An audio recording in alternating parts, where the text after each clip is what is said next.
Hello Internet and welcome to the Collective Arcana. We are a channel all about tabletop gaming. My name is Wyatt, and today we're going to talk about complexity in Pathfinder 2nd Edition.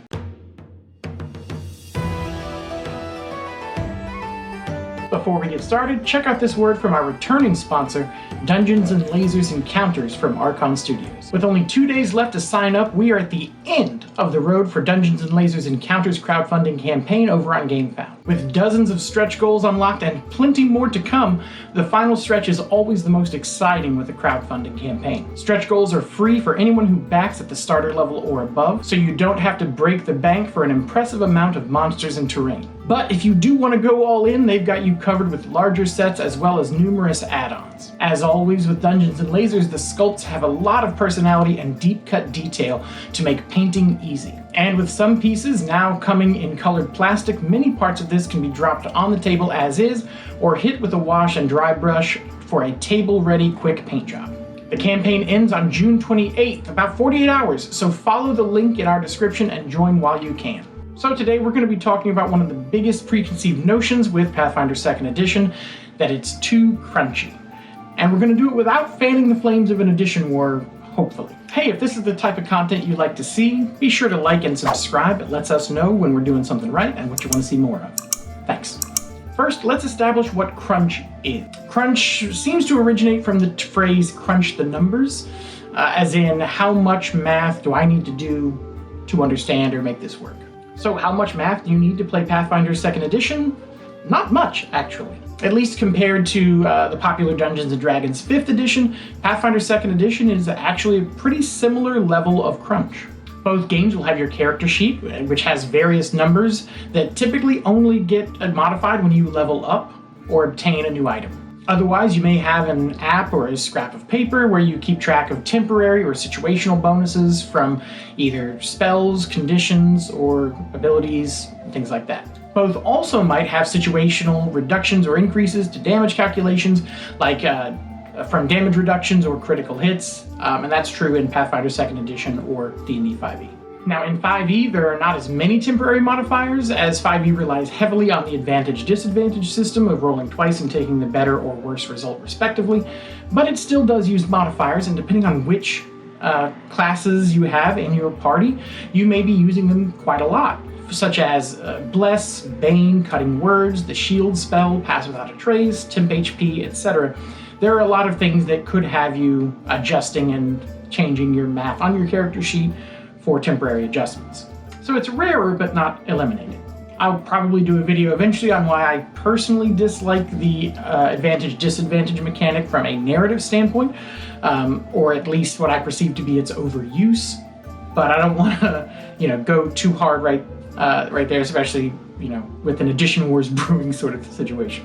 And hey, in Pathfinder 2nd Edition, there is advantage and disadvantage. It's just used much rarer and only for things that are specifically called out as being luck or fate-based. Instead, Pathfinder has conditions. What's cool about these is that spells, monsters, character abilities, all that interact with these conditions in the same way. They're sort of kind of universal for anything that might happen to a player or a monster in the game. And that means that once you've learned them, they're going to apply throughout the game in surprising ways all over the place. So yes, there's a lot to learn up front, but you can just make a quick reference sheet, or once you've got them memorized or mostly memorized, they flow pretty quickly because everything doesn't have a wholly unique mechanic. It will interact somehow with these conditions. So in combat, whichever game you're playing, whether it's 5e or Pathfinder2e, what a typical combat roll is going to look like is this. You'll roll a d20, you'll add your modifier from the sheet, and in 5e you will check if the enemy or you, for some reason, are having advantage or disadvantage, and whether or not they are canceling each other out, stacking, whatever the case may be, and decide if you need to roll twice or not. In 2e, that last step, instead of checking for advantage or disadvantage, you're just checking to see if you or the enemy have any conditions or conditional situations that are going to apply a bonus or a penalty. Once both of those are done, you compare your final result with the enemy target, whatever you were aiming at, and determine success or failure. Or in Pathfinder's case, critical success or critical failure as well, based on its 4 degrees of success. So really not too different. Okay, now you may be saying, well, what about a character creation? There's got to be a lot of math in character creation. 2e is known for how much options it gives players to create the perfect quote-unquote character to exactly suit their needs, and that's got to come with extra math, right? Well, sort of no.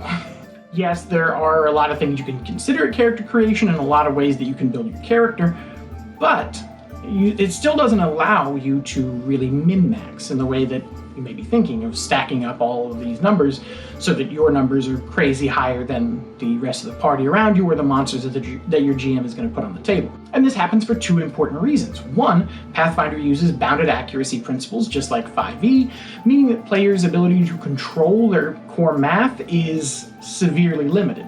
It's restricted and structured in a way that it can only fall within certain parameters. And two, in Pathfinder 2nd Edition, there is nothing random about character creation. This can certainly be a downside for people who really like that, but the way that Pathfinder works is all of your ability scores and your HP and everything are calculated based on choices that you make instead of dice rolling mechanics. And that is to make sure that everyone fits within the assumed math that all the rest of the rules are based on. It's why in Pathfinder 2nd Edition, encounter building rules work, because there is a more solid framework of understanding for the developers of what they can expect from characters at a given level. And that includes characters that are just using a default pre-made character, throwing whatever they want on a character, or who have taken time and hours and built the perfectly constructed character to do exactly what they want. It doesn't change the top end or the bottom end. That doesn't mean that every elf wizard is going to be the same, though it does mean that every elf wizard will probably have an 18 intelligence, as will most wizards at first level, except those that have a penalty to intelligence, and even those can take a voluntary flaw if they want to override that. So every orc, dwarf, whatever wizard will probably have a 16 or an 18 in intelligence, but that's really where the similarities end. Some wizards may focus on dexterity to either have a good crossbow option or just have a high enough AC to survive at low levels. Some may choose HP, bumping their con and fort saves, making sure that they can't go down easily that way. Some may pick up an ancestral weapon familiarity and, sort of aim for a Gish idea. And each will likely still pick a different thesis, or there's 5 to choose from, or a favorite school. There are 9 to choose from if you count the Universalist. And each one will likely have different ancestry feat, and maybe they take a class archetype like Elementalist, Rune Lord, or Flexible Spellcasting. So just because your ability scores aren't randomized, don't make the assumption that means that every character of a certain class is the same. It could not be less true. What's key here, however, is that none of these options are letting them change their core math. Now, it's true that some archetypes may allow you to improve your spellcasting modifiers and stuff like that, but generally speaking, they're also getting so few spell slots that it's really only marginally different than picking up an extra feat, because it's usually going to be things they can do once per day and not again. And it's never going to get them above their class DC, which is sort of their built-in DC for their abilities anyway. So again, it's not actually raising what they're capable of, it's just adding options of what they can do with that similar DC. So even multiclassing isn't going to change really the potential of what your character can do. For example, you can get power attack by dipping into fighter, but you will never get the fighter's legendary attack proficiencies. So what do all these feats and options do then if they're not raising your numbers? They're adding options.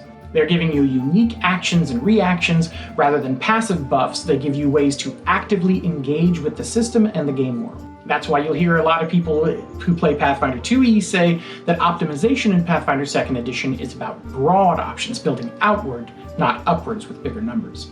Now, that isn't to say there's no fiddly bits in Pathfinder 2nd Edition. If you really want to go hard on a concept, you can certainly find ways to change how your character interacts with certain conditions and types of attacks and buffs and debuffs and things like that, and really play with ways to obtain circumstantial sort of bonuses and penalties for your character or their enemies. And it can be rewarding, but the rewards to it are not so great that you're going to be outclassing the person beside you who went for a more simple build. It just means that in a few particular situations, not usually blanket broad situations, your character will have a slight edge in a certain way. And if you find that something is more complicated than you thought it was going to be, or it isn't coming up as often as you wanted it to, Pathfinder has inbuilt ways to retrain your character and their abilities and their feats and things, so you're not stuck with a bad choice. So again, it's very hard to build a bad character. It's very hard to get stuck with something that isn't functioning. And when you do, you don't need special GM permission to change it, you just need downtime. So again, there really isn't any crunch involved at character creation beyond adding up your boosts and penalties from your ancestry and stuff, and some numbers that increase at set rates as you level up. And doing crunch in combat round to round is no more complicated than 5e, where it's d20 plus a modifier on your sheet, and then check for circumstantial conditions to add or subtract a number, or roll advantage or disadvantage, and then comparing whatever you get to your target. That's it. I mean, those are pretty similar in terms of the complication level. The main difference is Pathfinder2e. Every level things are going up on your sheet, versus in 5e, maybe only your HP went up on your sheet this time, or maybe your sneak attack die, or the number of spells, for example. But in Pathfinder, every level, everything's pretty much going up by at least one.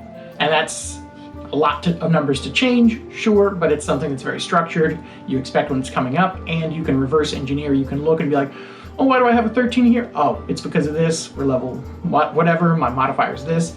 Again, you're deriving those numbers the same way, a proficiency bonus, a modifier, and that's it. It's just that Pathfinder calculates that proficiency bonus differently, but it's a universal calculation at 4 tiers.